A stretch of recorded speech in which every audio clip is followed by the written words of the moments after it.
Biyaheng Malaysia si Pangulong Bongbong Marcos para dumalo sa ASEAN Summit. Kabilang sa inaasahang matatalakay ang sitwasyon sa Myanmar at ang patuloy na issue sa West Philippine Sea. Para bigyan ng mukha ang balita, Mobile Journal Julie Baiza. Tutulak si Pangulong Marcos pa Kuala Lumpur, Malaysia para dumalo sa ASEAN Summits mula Oktubre 26 hanggang 28. Magsisilbi ang summit na mekanismo at platform sa mga lider para pag-usapan ng policy direction ng rehiyon at bumuo ng konsensus sa mga regional at international issues. Inaasahang dadalo si PBBM sa 14 na leader-level meetings.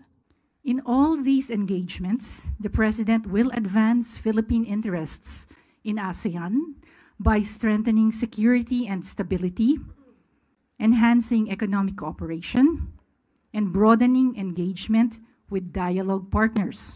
Hindi naman mawawala sa talakayan ang sitwasyon sa Myanmar at ilan pang geopolitical issues gaya ng usapin sa West Philippine Sea. Dito, pag-uusapan ng kapayapaan at seguridad, maritime cooperation at konklusyon ng Legally Binding Code of Conduct o COC. Optimistic din daw ang pamahalaan na mapaplansya na ang COC. Kabilang pa sa dadaluhan ng Pangulo ang 3 signing ceremony. Kasama sa lalagdaan ang declaration ng admission ng Timor-Leste bilang ika-11 ASEAN member. Mahalaga rin ayon sa DFA ang lalagdaang ASEAN-China Free Trade Agreement 3.0 upgrade. Hindi raw kasi natatapos sa usapin ng West Philippine Sea ang relasyon ng dalawang bansa. Actually, itong ASEAN-China Free Trade Area, this is considered as one of the most important economic partnerships of ASEAN. By upgrading it dito sa 3.0 upgrade, it will become more comprehensive and aligned to global realities. So, mapapalalim ang kooperasyon sa green and digital economies. And this will also empower micro, small, and medium enterprises. Nakatakda ring umarap ang Pangulo sa iba pang lider sa mga nilulutong bilateral meetings. Isa dyan ang posibleng pagdalo sa summit ni US President Donald Trump. Sakaling dumalo siya, usapin sa ekonomiya ang tatalakayin ng Pilipinas dito.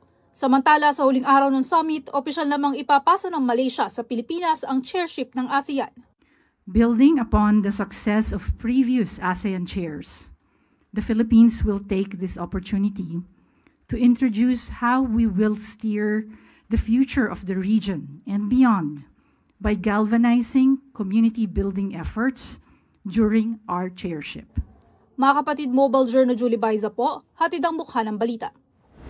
Para pag-usapan pa ang nakatakdang pagdalo ni PBBM sa ASEAN Summit sa Malaysia, makakasama natin si mobile journalist Julie Baiza. Julie, sino-sino ang makakasama ng Pangulo sa pagdalo sa ASEAN Summit? Pops J, makakasama niya sina DFA Secretary Maria Teresa Lazaro, si DTI Secretary Cristina Roque, si PCO Acting Secretary Dave Gomez at nandyan din si DSWD Secretary Rex Gatchalian.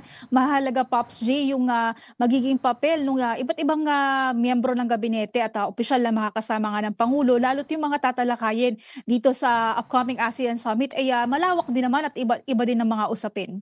Okay, Julie, bukod sa sitwasyon sa Myanmar at issue sa West Philippine Sea, ano pa ang mahalagang pulong na sasalihan ni PBBM? Pops J, may mga nilulutong bilateral meetings ang DFA at iba pang ahensya ng pamahalaan para nga makaharap ni PBBM yung iba pang mga leader ng ibang bansa. Doon na sisikapin nga raw na maisulong yung interest of course ng bansa at yung iba't ibang mga usapin na kailangan ma-resolve or kailangan matalakay. Sa ngayon nga lang, Pops J, hindi pa din-disclose ng DFA kung ano-anong mga bansa ba at kung ilan yung mga bansa na target na makausap nga rin ng Pangulo kasi ongoing pa daw at kailangan pa daw ng confirmation.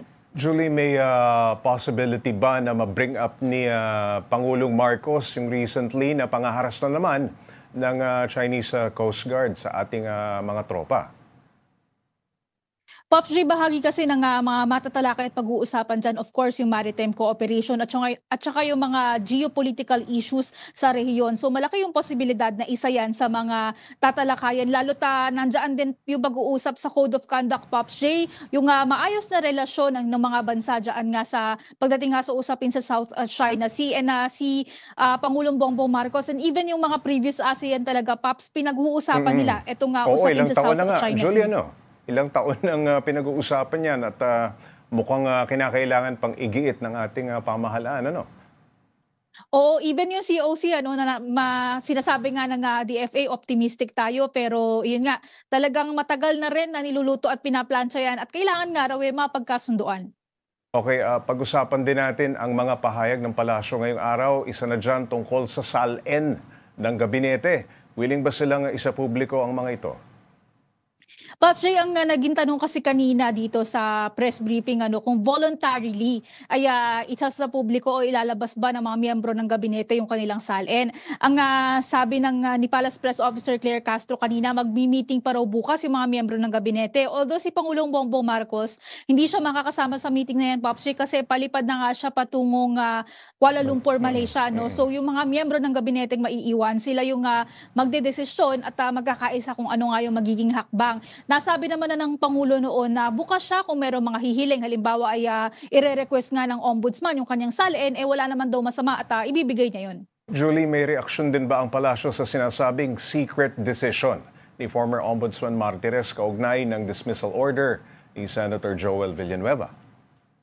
Paps, ang sabi ni Castro kanina, nakakabahala daw or alarming kung mapapatunayan nga daw na sikreto yung naging desisyon doon nga sa kaso ng ni Senador Villanueva. No, hindi daw dapat kasi nagkakaroon ng pagdududa yung publiko sa judicial system ng bansa. Lalo na daw mahalaga yung papel ng Ombudsman, Pops Jay. Yan nga daw yung pangunahing ahensya na nagtitiyak na mapapanagot yung mga dawit doon sa katiwalian. Kaya ang sinasabi ng palasyo, kung mapapatunayan, alarming talaga kung may katotohanan man yan.